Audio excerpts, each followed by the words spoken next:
Hey guys, today I'm going to be replacing my old oil pump with a new oil pump. Not that there's anything wrong with the old one, but given that I have the engine apart already, this is a very inexpensive fix at the moment. Well, it's not a fix because there's nothing wrong with the old one, but I realized let me just put a new one in at the moment, put it in the engine. It's a 5-minute swap versus having the engine in the car and then making the change while it's in the car should it go bad. So I'm just taking some precautions, and this is the easiest way. So I'll bring you along for that. Okay, one of the first things you want to do is insert your pickup into the new oil pump. But why is it in the bag? I'll explain. Because I had it in the bag because I had it frozen in the freezer, basically, to try to shrink the nozzle that goes into it. This is a pressed on fitting, and it's sometimes you got to hit it or press it in. I don't have a press, so I have to ad hoc it. So by freezing it, I left it overnight, maybe a little bit longer. The idea is that it shrinks this just enough that it makes it easier to press that into the housing. So I'll bring you tight as I try to do this, and I hope it works.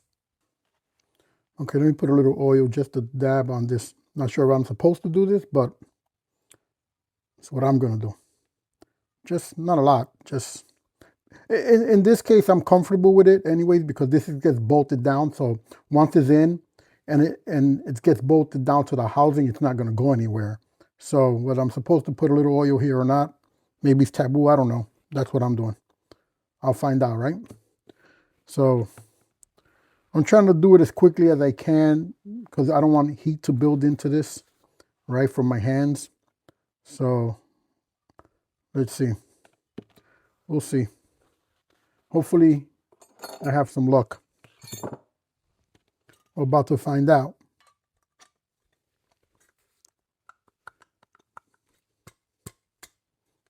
Well, that worked as expected, meaning, well, it looks like it doesn't have to go in much, actually, all right? But let me see what I do. So basically, in the past, what I've seen videos of some people kind of taking this and then with a 5/8 wrench, right? Some people tap it here really lightly with a rubber mallet. Some people use this along this edge and they just tap it in.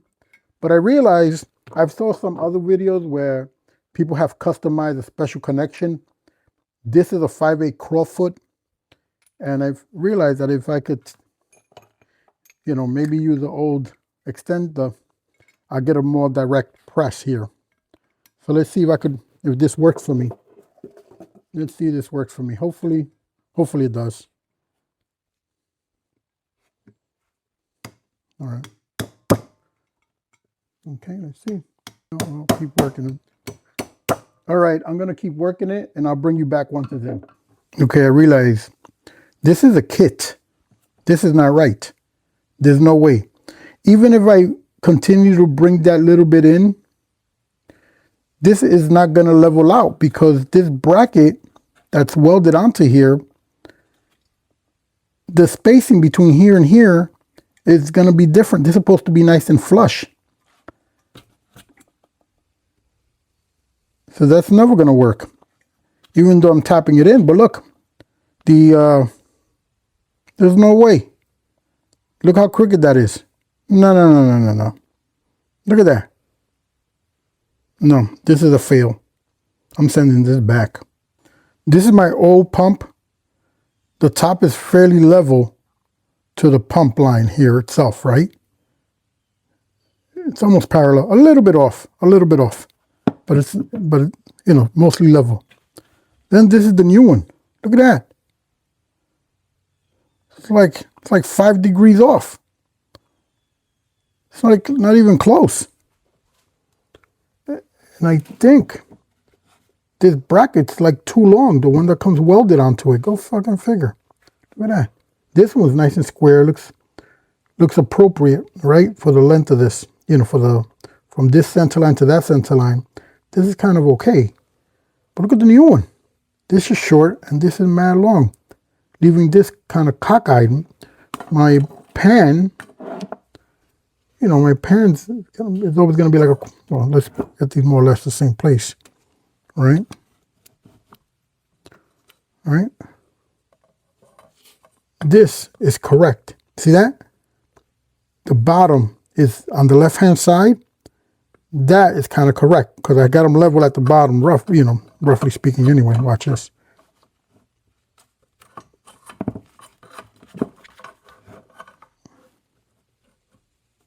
Okay, there, right? Roughly, there it is. Then the top, right, so the part on the left looks to be right. This bracket is way too long. The one that comes pre-mounted on this, like welded on it. There's no way. There's no way. This got to go back as is. Oh, hell no. A quick update. So I reached out to Summit and they're doing the right thing.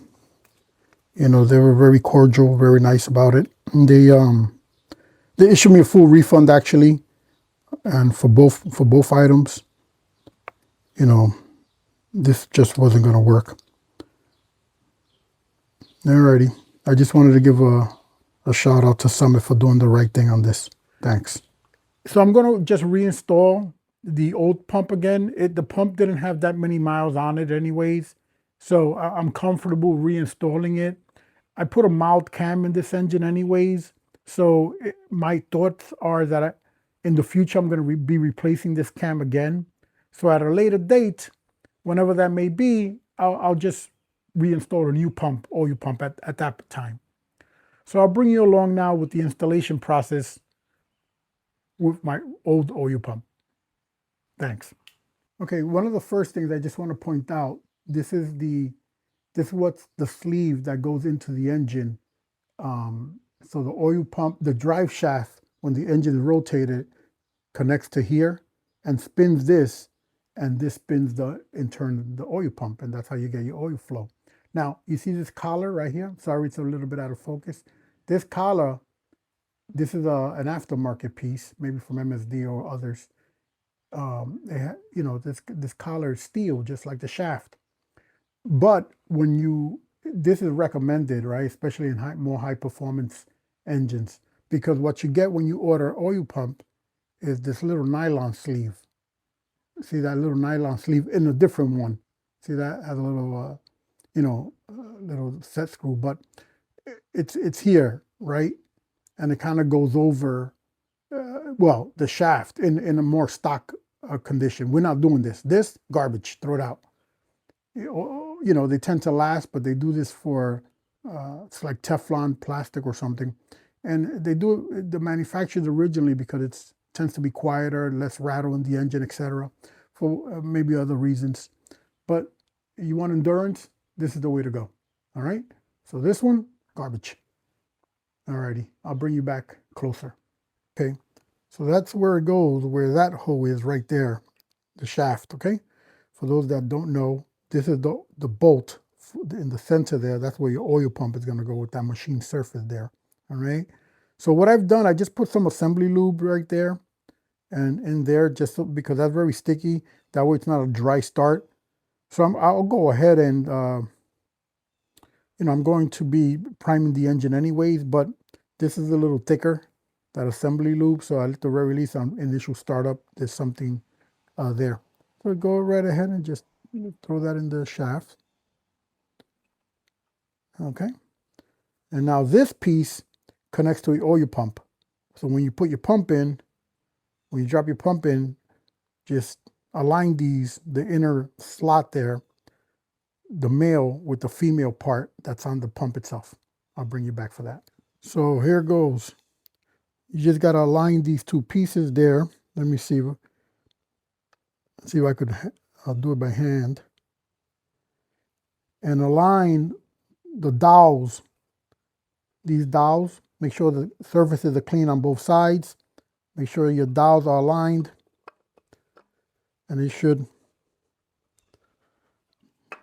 there we go. Right.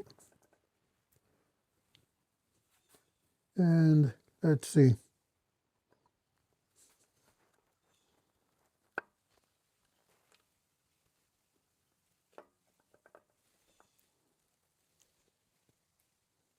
Okay.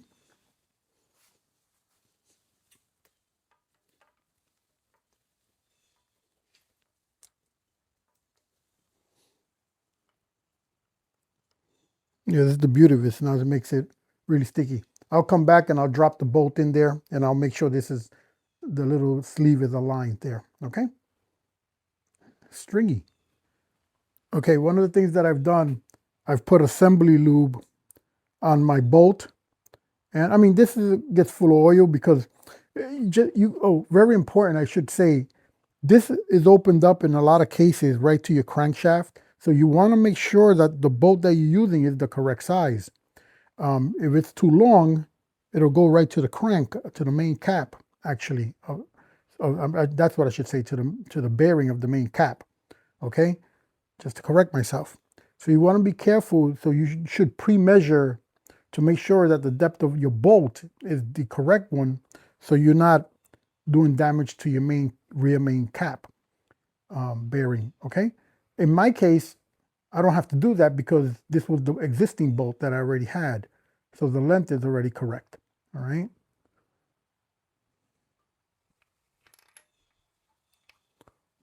Like all the bolts, make sure that it goes in, you know, finger tight first, right? You don't want to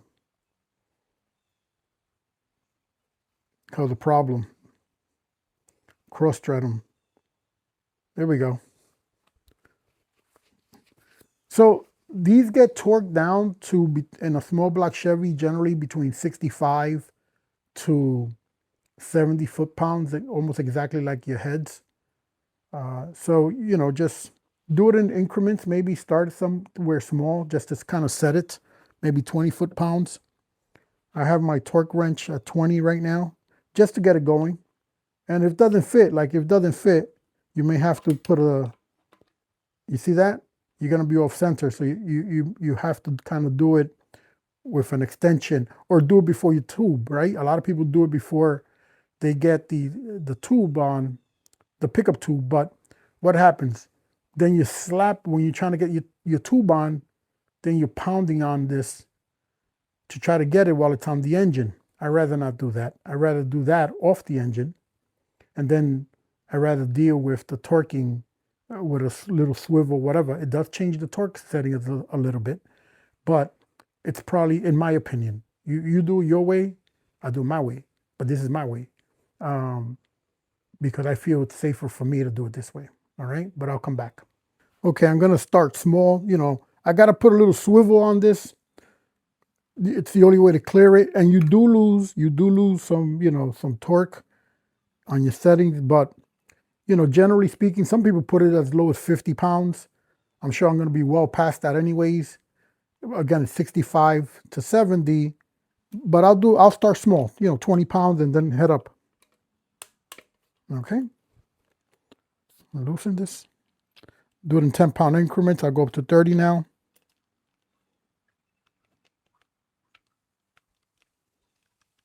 Tighten the torque wrench.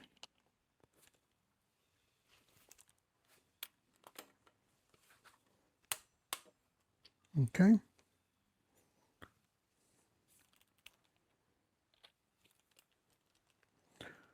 Go to 40.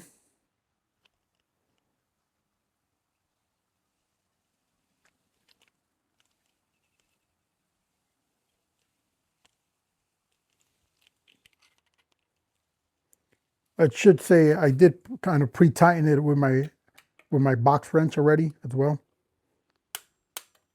Okay. Now it's incrementally just tightening. The bolt is barely moving, but I'm going to bring it tighter.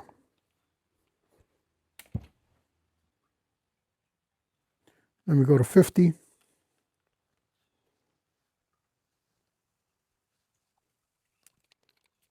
curious how much you lose on the torque because of the knuckle. I'd be nice to know. Okay, starting straight. Okay, that's 50. 60 now.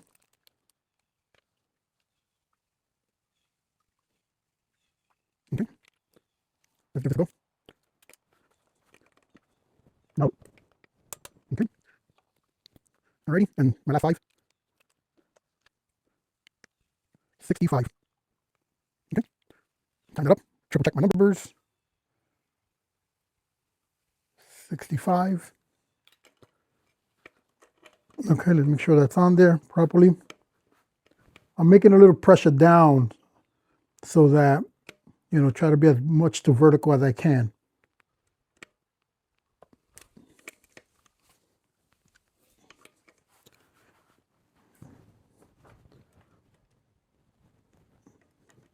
All right. It's the engine stand is trying to move on me, so that's the reason and certainly the knuckles not helping. But maybe I'll put a longer extension. Let me see.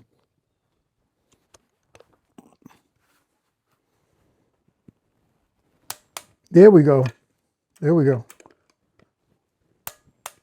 Got to put a little back into it. Yeah. So that should be good. 65 pounds. And we'll wrap this one up.